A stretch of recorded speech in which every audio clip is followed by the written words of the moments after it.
Catus Maximus here, this time with a review of the Cornwell SR501H 12-inch standard length industrial finish comfort grip ratchet. This will be the second Cornwell ratchet I've ever owned.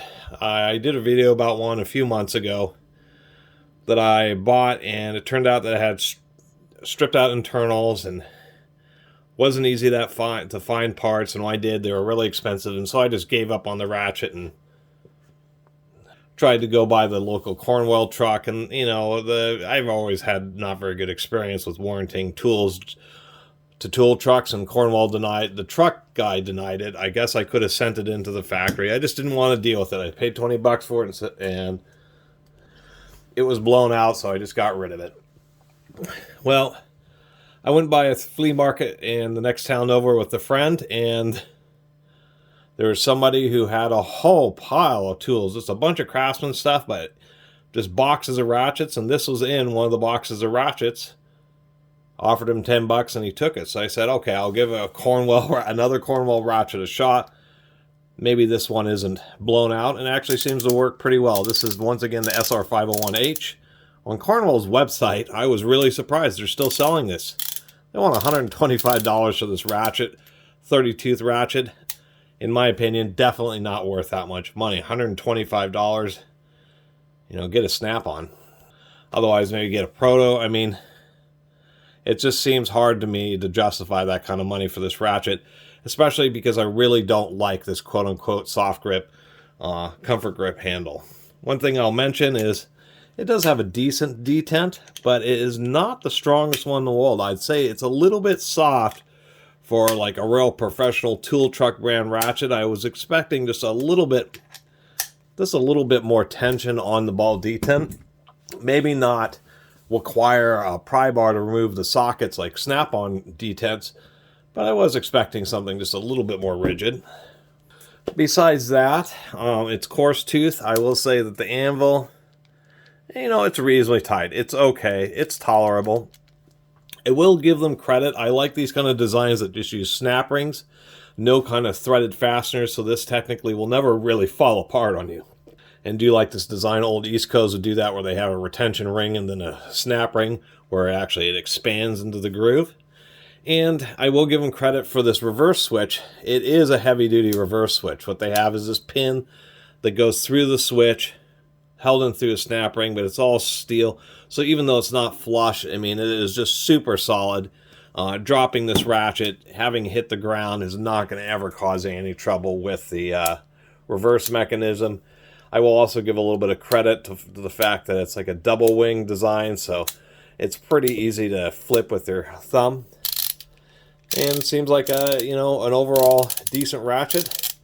My big complaints, I'll be happy to add this to my collection, but once again, my complaint is this quad lobular or square comfort grip. They advertise a polycarbonate, pretty heavy-duty plastic handle with a soft comfort grip, but they have this concave section, and this is the absolute worst in my opinion. And this is the reason when you're grabbing on this ratchet, at least from my size hands, these corners just bite into my hands. In my thumb, it's right there where this transitions to the harder plastic. That's a sharp point. If you're like in cold weather and you're yanking or pushing on that, I mean, these corners are going to bite into your hand. And I think that is really unfortunate. I think it was an absolute design oversight to use a four-sided design and to have the concaves where these actually come to you can just see how sharp that edge is, and that shouldn't be. There's a reason almost all ratchets have round handles, is because it's the smoothest and just generally the most comfortable grip that you can have on a ratchet. You don't want to have something that has these sharp ridges, because you're going to be using it, pulling and pushing with a lot of force, and those sharp ridges are exactly that. They have a concentrated amount of force and pressure, and they're just not comfortable. That is not a comfortable design. Maybe some of my viewers will like it and totally hate what I'm saying.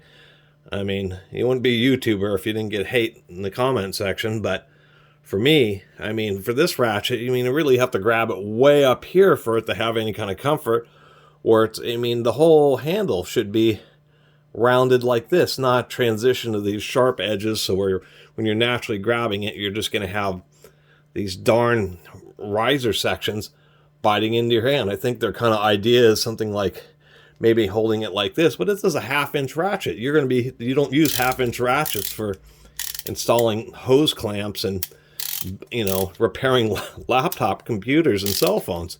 You're using this to work on heavy suspension bolts and rusted bolts and braking bolts and all that kind of stuff.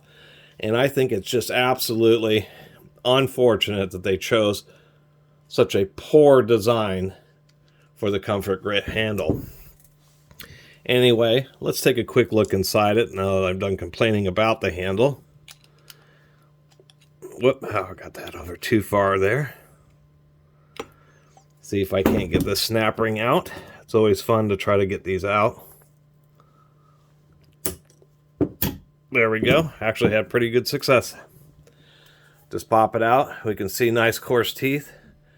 In this case, we can see that this ratchet, and by the low amount of wear on the anvil, that this ratchet has very little hours. Certainly has a really thick head. It was unfortunate that the last one was kind of blown out, but it really shouldn't. I mean, this uses a batwing pawl design. This is really common with Williams and Snap-ons and a lot of other ratchets that I have really liked. Two-tooth design with, really thick teeth. I mean, I'll pop this off and get this back in here. I mean, we got, some really heavy engagement there with a lot of cross-section, especially on a 30-tooth ratchet. This thing should be near indestructible. And I'm not sure why I had so much trouble with the last one, Cornwell ratchet that I had got. But, I mean, it should be just bulletproof. And I think maybe the issue is that this, just a slight difference in geometry where the pivot for the pawl is probably just a little bit too close to the center line of the anvil and should have just been moved down a little bit more. That way the pawl can come a little bit more over center. And that probably is what contributed to some of the issues previously, because if I put quite a bit of force on it, it's not almost seems like it's trying to push the pawl away, but maybe I'm just seeing things here and I'm just an idiot, which wouldn't be the first time I've been called that's for sure. So anyway, it was bone dry in there. I found actually adding just a little bit of light oil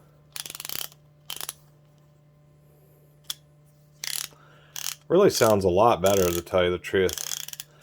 The only thing I can say is it's kind of funny that we'll rotate that around, that they laser etched the model number onto the anvil itself.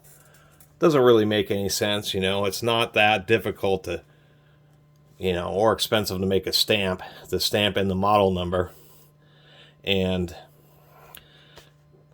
for $125 retail on their website for this ratchet, they could certainly afford to do so. So I will say that, overall, I mean, it seems like a decent heavy-duty ratchet.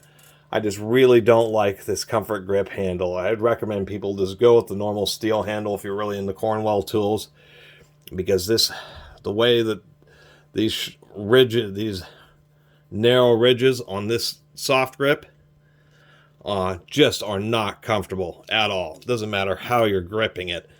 And I find that just a bit disappointing, and it may be why I end up finding this thing used. Anyway, I appreciate everybody who's been watching, and please subscribe. See you next time.